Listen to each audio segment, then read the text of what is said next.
All right. Hey, Rodrigo, thank you so much for joining me. I wanted to chat real quick with you. You're one of our first students. And I still remember, chatting with you several years back. And thanks for reaching out. I really appreciate you wanting to do another testimonial. So let's dive into it. What are you working on now? Just give me a little bit of quick background on what you do and what your business is. Yeah, sure, absolutely. Well, thanks, Matt, for having me. A lot has happened since our last meeting, our last chat together. And a few months after we spoke the last time, I co-founded a company called Primus. It's only a data science and RPA company. So basically, we help different clients to in the implementation of data science projects and RPA and in the intersection of both of these worlds. So yeah, that's basically my Sounds main concern.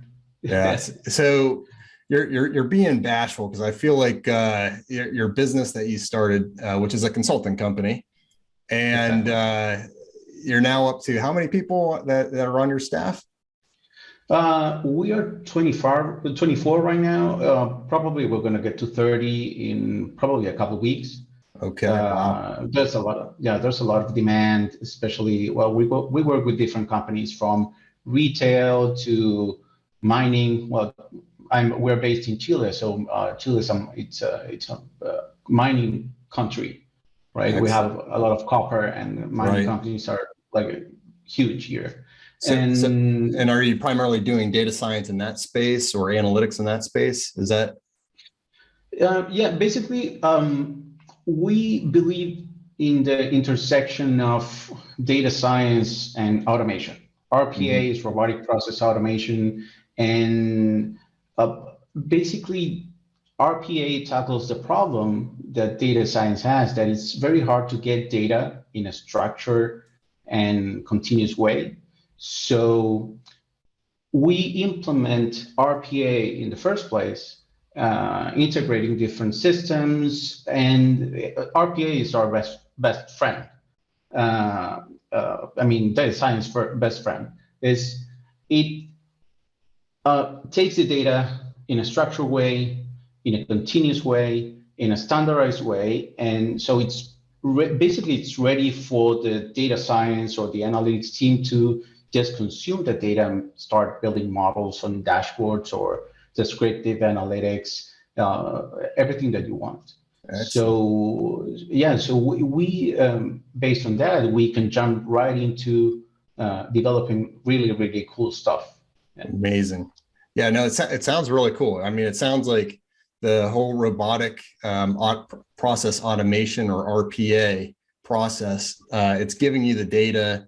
You've got a team now, and it's a fast growing team, and you guys are able to analyze it, probably leveraging, some core competencies that you're building in that space. And it sounds like you're probably really helping some companies out too in the process, right?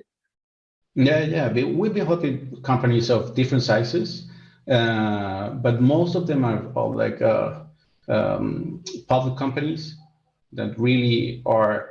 I mean, uh, basically, this solves the efficiency problems that they have. I mean, or the sustain the operations when, for example, when we all had to go home because of the pandemic.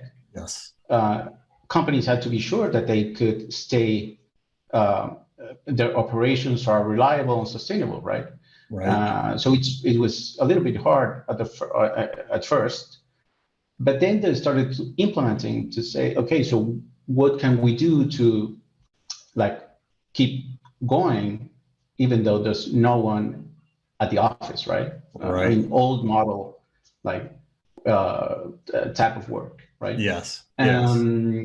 So basically, they said, okay, so these are the tools that we have, and the RPA is a big one because automation, data science for decision-making processes, right? So we believe, I mean, and the companies, we have been able to show the companies that um, basically RPA and data science are uh, like doing stuff Hmm. and making decisions, right? So Right. tasks and decision making is basically the same thing that we do as people, right? We Right. do things and make decisions in the way. So they found this, that these tools not only could they were able to stay the operation going, but also to improve efficiency and to improve actually the results of the business. Right, right. So one thing that comes to mind then that I'm a little bit curious about is what's the structure of your team? Is it, all data scientists or all engineers, or is it a combination of both, or how does it, I guess, stack up?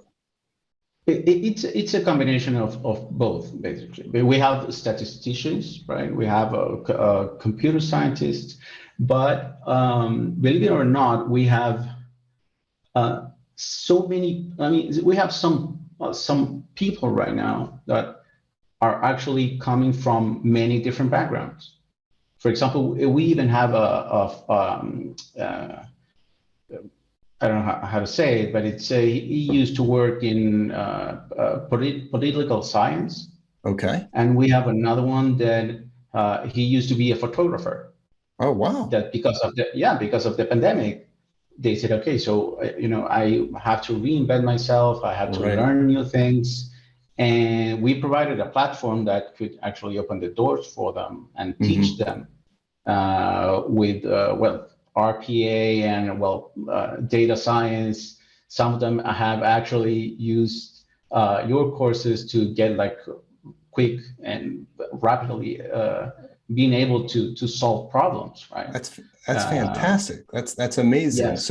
So have has the business, would you say the business science courses, what about those have been able to help you and your team grow faster than and allow these photographers and political scientists to be able to kind of get in the door and help you out with something totally different that I'm sure is they've never touched before, which is this robotic process automation. Exactly. I mean, I think that the big thing and why am I such a fan of your courses is because um, it just gets the job done, right? Is you see all different type of courses out there that actually teach you a lot of theory or like small problems but they don't get you like from start to the end, right? Of just solving a problem with data science or Right. data exploration or visualization or uh, even taking everything into production with especially Shiny and all those different skills that you can develop, right? Um, and, and and how you structure the courses is very easy for even someone that doesn't have a computer science background or even engineering, that they can actually learn the language.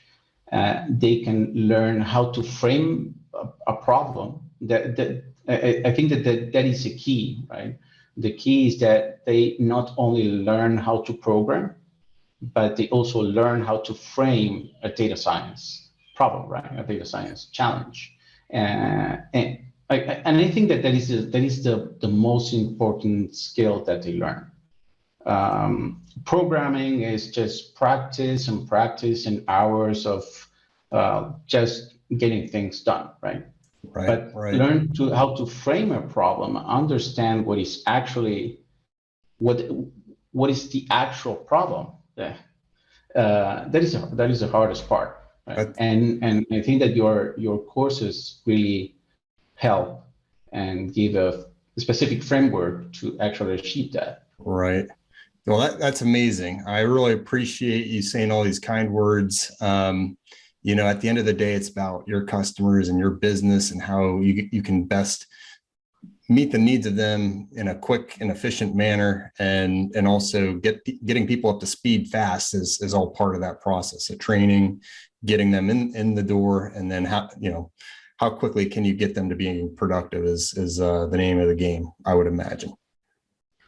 Exactly, exactly. Yeah, what I always tell them is um, uh, maths courses teach you that, I mean, in the underneath, that it's important that the main thing keeps being the main thing, right? And the main thing is to actually solve the problem, to do something that works, not just to learn the theory and learn like some of them, of course, I mean, like every data science that is just getting into the data science like universe is, they all just want to learn deep learning and advanced modeling. And the truth is that you just have to find what works and what actually solves the problem. Yeah.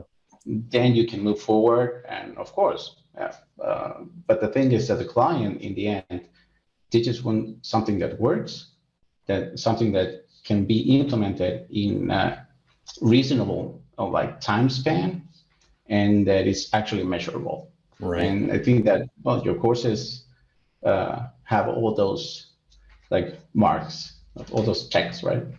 Awesome, man. Well, thank you so much. We'll wrap it up here for the interview, and I really appreciate Rodrigo. This is an amazing opportunity to speak with you, and I'm so thankful and really happy for your success.